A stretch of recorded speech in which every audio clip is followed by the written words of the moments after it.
Merchant of Venice is a key text to demonstrate how race factored into early modern English culture. The play pays close attention to the workings of an early modern society. It stages a Venice with complex and interconnected economic, legal, and social systems, and these systems are in many ways organized around the city-state's position as a nexus for an expanding early modern mercantile and colonial economy. When I teach Merchant, I ask students to consider how characters deemed strangers factor into these systems. One moment I draw students' attention to is the easily overlooked or sometimes intentionally avoided exchange between Jessica, Lancelot, and Lorenzo. Lancelot disparages Lorenzo's marriage to Shylock's daughter, and Lorenzo in turn reveals that Lancelot has been engaged in a relationship with a Moor. This is meant to be an insult to Lancelot. The moment can be an uncomfortable one, especially for a modern-day reader.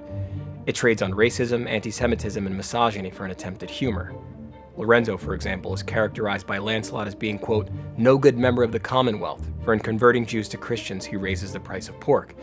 And Lorenzo's reply that he shall, quote, answer that better to the Commonwealth than Lancelot, because the Moor is with child by you, prompts the clown to attack the woman's character by mobilizing her difference. There are a number of reasons I highlight this moment for students.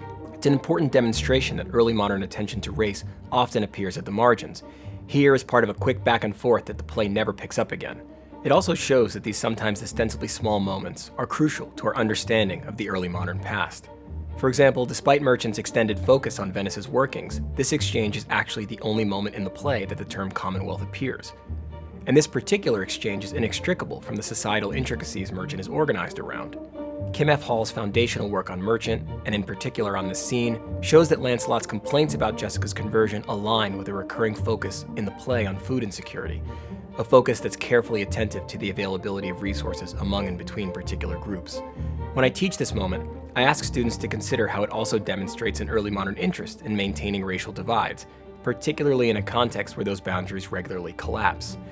I contextualize the exchange as part of Merchant's broader interest in interracial and interreligious unions, from its focus on Morocco's courting of Portia to its suggestions that Shylock might not be Jessica's father.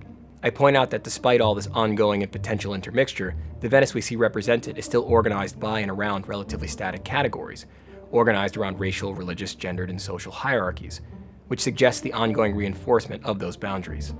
For me, this moment reflects an Elizabethan and Jacobean English sensibility already attentive to identities that don't fit neatly into discretely constructed categories, as well as one that sees the reinscription of those divides as important to both its domestic organization and to its colonial ambitions.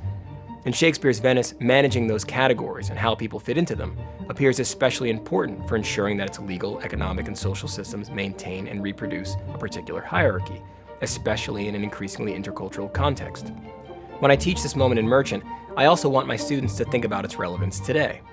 What does it look like when a person's heritage or identity doesn't fully register among the limited range of categories that our 21st century societies recognize? And where do these categories emerge from? Thinking through these questions with the Merchant of Venice can help demonstrate that these categories have a long history of being constructed.